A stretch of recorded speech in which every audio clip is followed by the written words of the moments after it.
I've had hundreds of one-on-one calls with people in crypto scheduled through my website at jerrybanfield.com. And the harsh truth I've seen is that the vast majority of people in crypto have not only lost a lot of money, but have lost a ton of time. And I've been wondering, well, exactly how much money have people lost if you put all of their losses together and then figure in the time loss? So what I did, I've created this incredible research report that's 25 pages from ChatGPT Pro, and I asked it to try and tell me exactly how much money have people lost as best you can in crypto, and what can we learn from this. And I'm putting this full paper, if you want to read all of it, will be in my school community, and it'll be on jerrybanfield.com. I'm going to put it into one like crypto research product that you can buy that'll have like 30 of these papers that'll be for, huge amounts of research prepared with my prompts plus the most advanced AI you can get your hands on in public today. So here's the conclusion about how much money people have collectively lost in crypto. And the point of this is to be honest and look at how much money you've lost in crypto, and then to figure out what's the ideal strategy going forward. Now, full disclosure, I've not lost money in crypto. I've made hundreds of thousands of dollars in crypto because I'm the exception. I've made money by being an influencer. I'm one of the insiders that the system benefits me. If you're not an insider, you're in the losses. And that's what we're going to see in here. So out of all the research ChatGPT Pro did, based on the long prompt that I put in, it came up with this. Retail crypto participation has plausibly produced several $100 billion of cumulative economic harm since 2017. Obviously, no global data set can prove the exact total. Current on-chain cost basis data suggest the volatile crypto market could be roughly $102 billion ahead at the most optimistic, or $500 billion underwater in aggregate, depending on the unobserved altcoin cost basis. And it gets harder and harder to get data in smaller coins and meme coins and things like that. So to me, the number that looks most accurate is minus 350 some billion dollars that I estimate people have cumulatively lost in crypto over the last decade. And to me, that's optimistic. Think about that, $357 billion.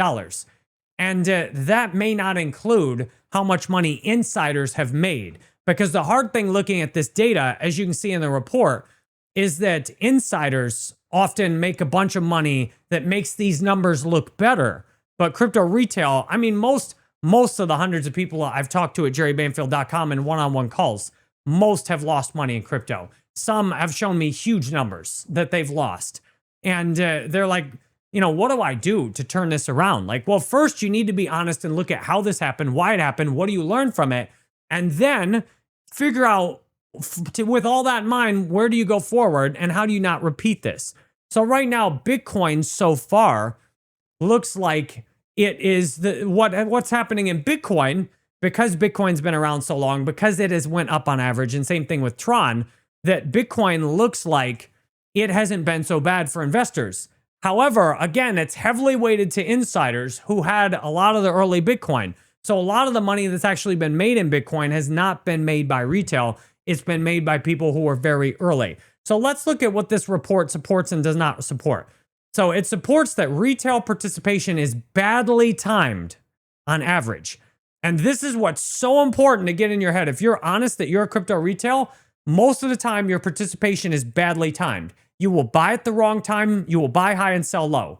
And many entrants buy after the price increases. So if you're buying when the price is increasing, you are usually in a losing position.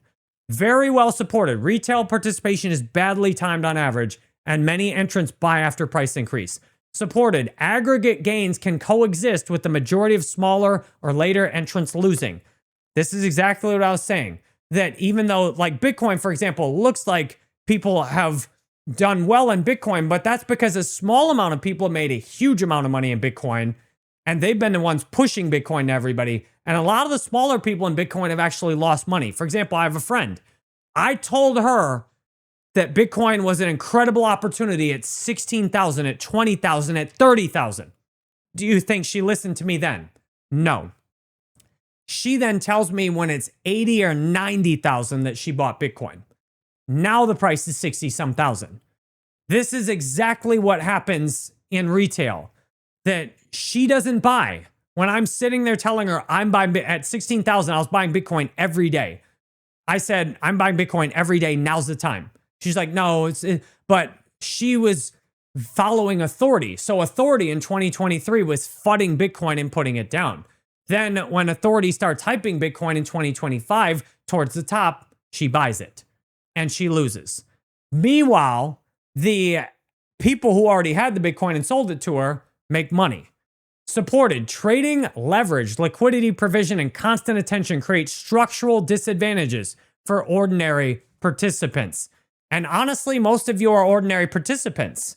I am not an ordinary participant. I have everything is rigged in my favor as a content creator, as an influencer. I've bought coins in the past, sold courses, making money off the coins. Then the coin pumped when I talk about it publicly. Then I sell it. I make hundreds of thousands of dollars while my audience actually loses money. That's why I stopped doing that. And I actually quit being a crypto YouTuber for years because I was so disgusted that me, as an extraordinary participant, was in a position to make money with almost anything I was doing. But here's the reality, that the ordinary participants get ripped off trading, ripped off with leverage, ripped off with liquidity, and ripped off with the attention. The entire system is stacked against retail investors. Now, yes, every investor did not lose money. The decline in market cap doesn't necessarily mean the dollars investors put in. And there's not an exact number. And ChatGPT is a little critical that ICP is an improvement investment exception. It's not yet. But to me, ICP is the opportunity. And this is not financial advice. And I'm all in on ICP. Because to me, ICP is the single best opportunity in crypto. And ChatGPT does give it credit for being a credible mechanism level exception candidate, which, when you research, ICP keeps coming up on that. So we'll look at this overall, and then I have a very important thing to zoom in that we'll look at. So overall, it's difficult to calculate these numbers exactly. And this was calculated using the best available cost basis method. And, the whole market scenario is tough to actually look at. The evidence is pretty clear, though, that retail investors get consistently ripped off. And it's difficult to figure exactly how much. And there's a lot of crypto sitting on exchanges. And that is very vulnerable.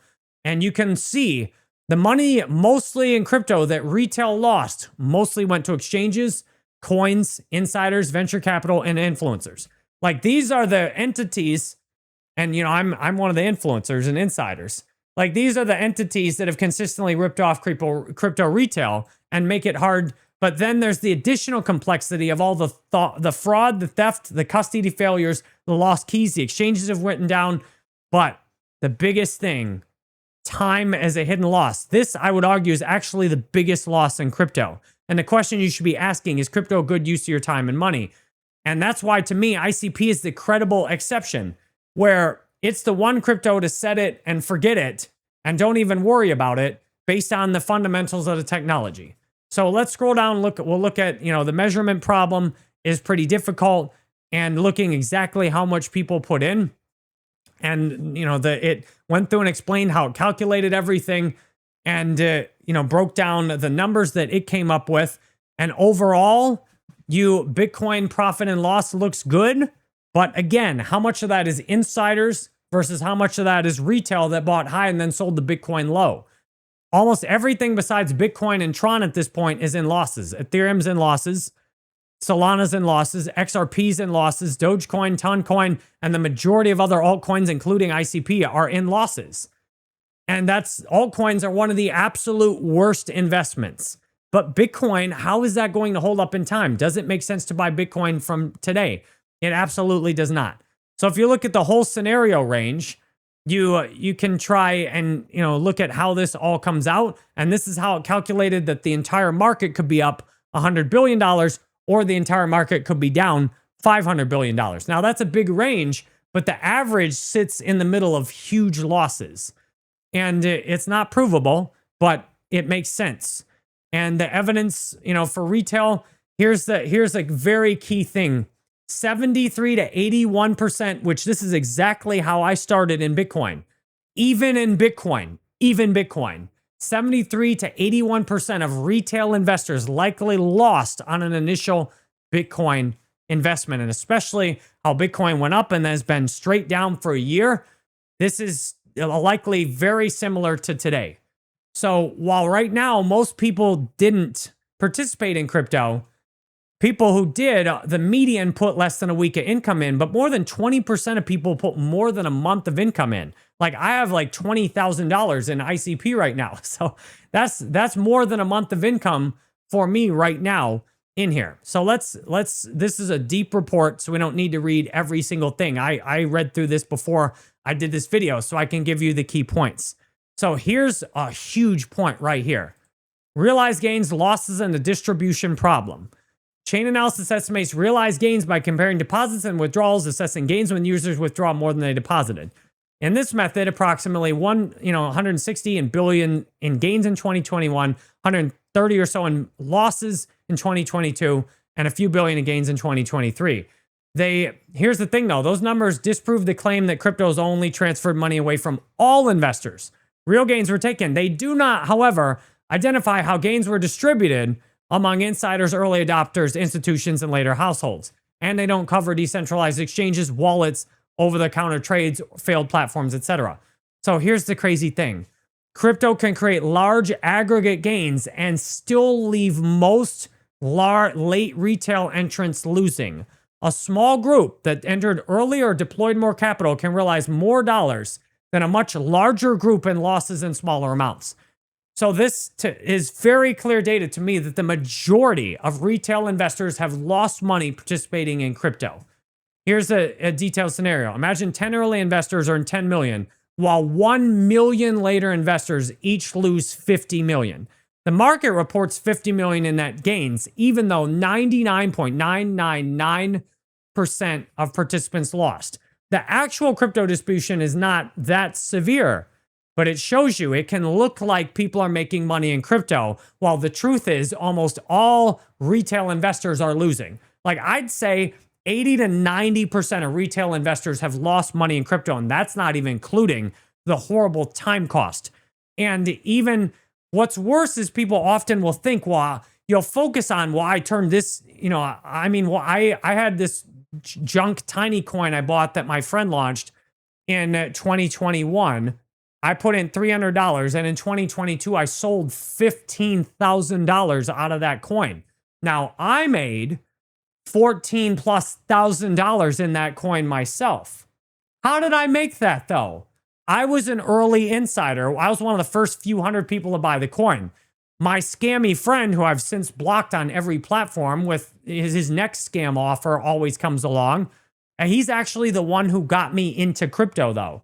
So, but after this final scam that I put up with, how did I make that $14,000 in profit? Because he convinced thousands of people to buy his garbage coin, and I dumped my holdings on them, and he dumped his holdings on them, and his friends and other insiders dumped all the people who bought. Like I bought when the price was a few cents, and I sold when the price was a few dollars. Every single person that bought over 10 cents, almost every person that bought over 10 cents lost money, and almost every single person bought over 10 cents. Because there were thousands that bought over 10 cents. There were like 100 of us or less who bought it at a cent or two. And this is like almost everybody in crypto. And then you have these people coming along saying, well, if you'd have bought this garbage coin at 1 cent and then sold it at $1, if you'd have put $100 into this garbage coin at 1 cent and then sold it at $1.50, you'd have turned your $100 into $15,000. But that is a dishonest perspective. It's called paltering, and I talked about it yesterday. It uses data that's real to tell a story that in reality ends up being fake, because nobody would have bought this garbage coin before anybody was talking about it. The only way I bought it is because my friend kept badgering me to be one of the first people to buy it. And then I finally just gave him $300. Like that year, I made over 100,000 gaming on Facebook. So I gave him $300 so he'd shut up and quit asking me to buy it. Then he takes a year to promote his garbage coin, finally gets it to take off, and then I sell it, right when it takes off because I'm like, I'm out. So almost everybody who participated in his garbage coin lost. And a lot of people would celebrate my position. Well, you made $14,000 off of 300. I think that's disgusting. I mean, I participated in something that to me was disgusting. And that's why I blocked him after that. I'm like, yeah, thanks for the $14,000, but you ripped everybody off. Everybody that I made money off of got ripped off. And his coin just went to zero after that. I mean, as soon as it launched and, got on the blockchain, it just went to zero and just destroyed everybody. And I saw that coming. As I sold, I'm like, this is going to get wrecked. I sold and it got wrecked. And it's not just the money, it's the time. So this is what's unfortunately normal in crypto is that, and that's, so it's even worse in smaller altcoins.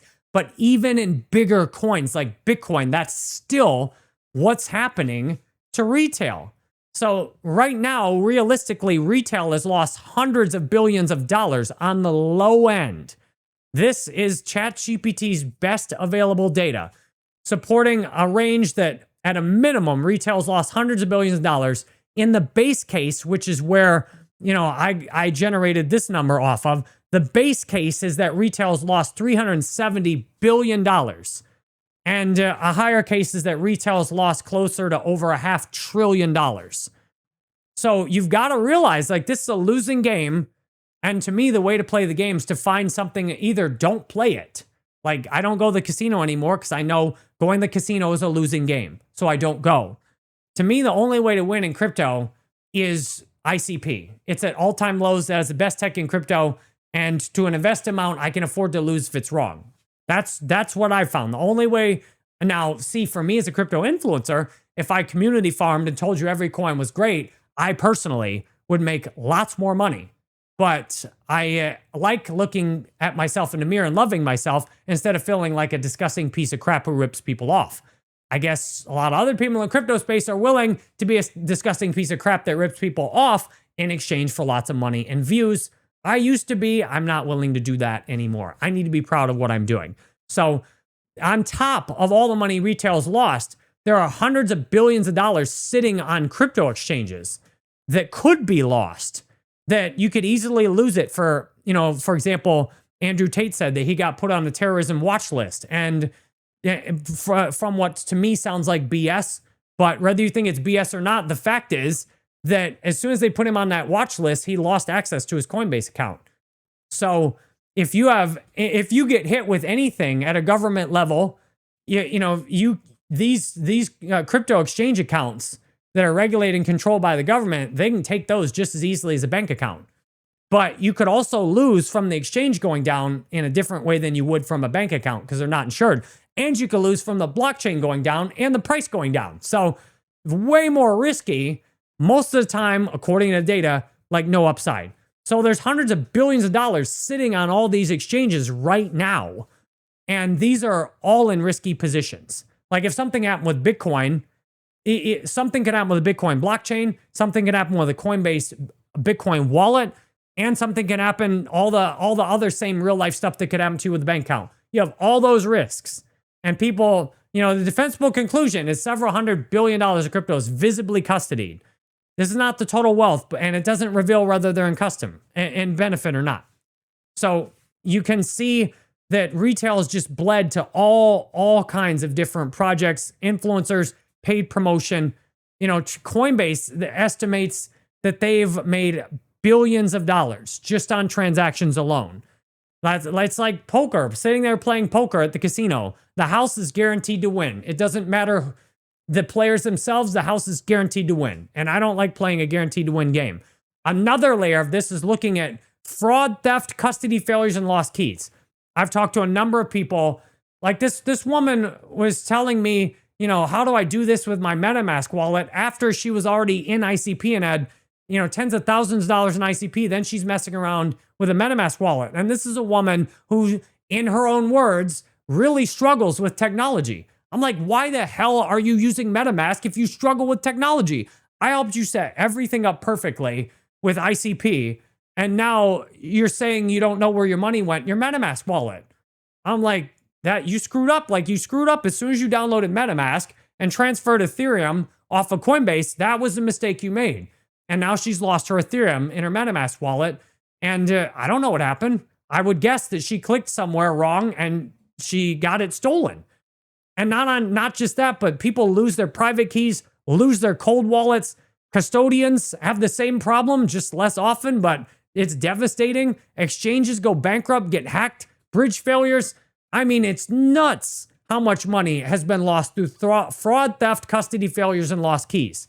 And this is only going to get worse with AI being able to then hack things like bridges and smart contract exploits. People have made accidental transfers I've talked to and lost thousands of dollars. I'm grateful I have never in 12 years in crypto lost money on an accidental transfer. And I made a hell of a lot of transfers. But these days I minimize my transfers. But the final thing we'll wrap up with, the biggest loss of all, is time. And if you get anything that's truly important out of this video, most of you are wasting gigantic amounts of time in crypto, and you need to consider the opportunity cost of doing that. And this is why, to me, a simple strategy of all in on ICP, it's even if ICP goes to zero for some reason, you've still saved so much time that it makes up for it. Whereas what most people are doing in crypto, most people in crypto are consuming time through price checking, research, social media, portfolio tracking, tax records, wallet maintenance, governance, security, trading, community participation, and recovering from mistakes. Here's some estimates based on active participants. And the base case is 75 million participants in crypto spending 2 hours a week. That's very conservative. That's a lot of people that are holding crypto and not doing anything, because lots of you I talked to at jerrybanfield.com, lots of you have told me you're spending 20 to 40 hours a week watching people's crypto videos. I've talked to a number of truckers that, I mean, thanks if you're watching my videos, but stop watching other people's videos. Like, other people's videos are so garbage about crypto.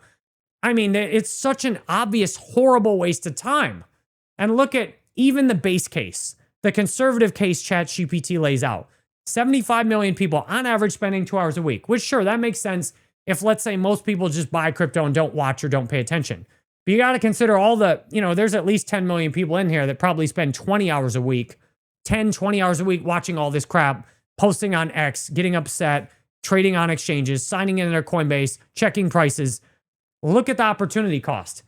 Even if you only have 75 million people spending 2 hours a week in crypto, which is very conservative, and you value their time at $25 an hour, that's an annual opportunity cost of about $200 billion. That if you'd have got a little side hustle and made YouTube videos or had some little freelance gig, you could have made $2,600 that year. And that amount of money, most people don't even have $2,600. Like, somebody told me I didn't have money the other day. I'm like, I have like $70,000, $80,000 in credit. I have $20,000 in ICP. I have a car that's paid off that's reliable. I have tens of thousands of dollars of cash sitting in the bank. Like, the average person doesn't have a couple $1,000s for an emergency.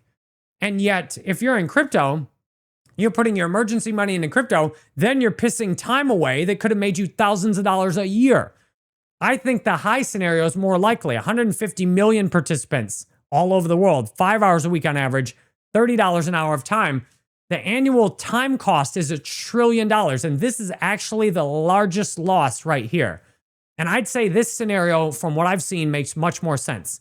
Maybe the active participants is not as high, but the hours per week and or the value of your time is high. Like, a lot of people in crypto have more money than usual. So I'd say the time should be $50+ an hour for a lot of people in crypto, that they can make that much working.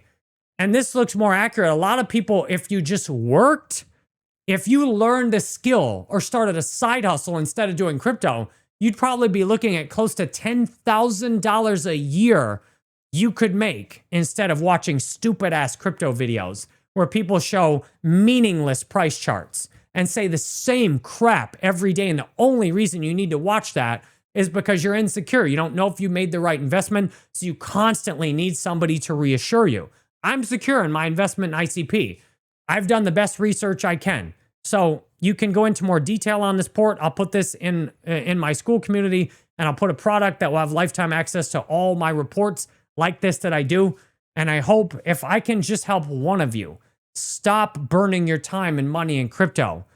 And the first step on this is awareness, realizing that almost everybody doing anything in crypto retail has lost money. The vast majority, probably 80, 90% of people have directly lost money.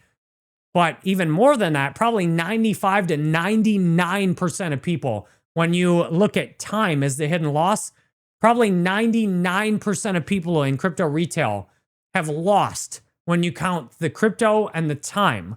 I remember talking to somebody one day saying they're watching 20, 30 hours of crypto content. I'm like, how much money are you making on crypto with putting that much time into it?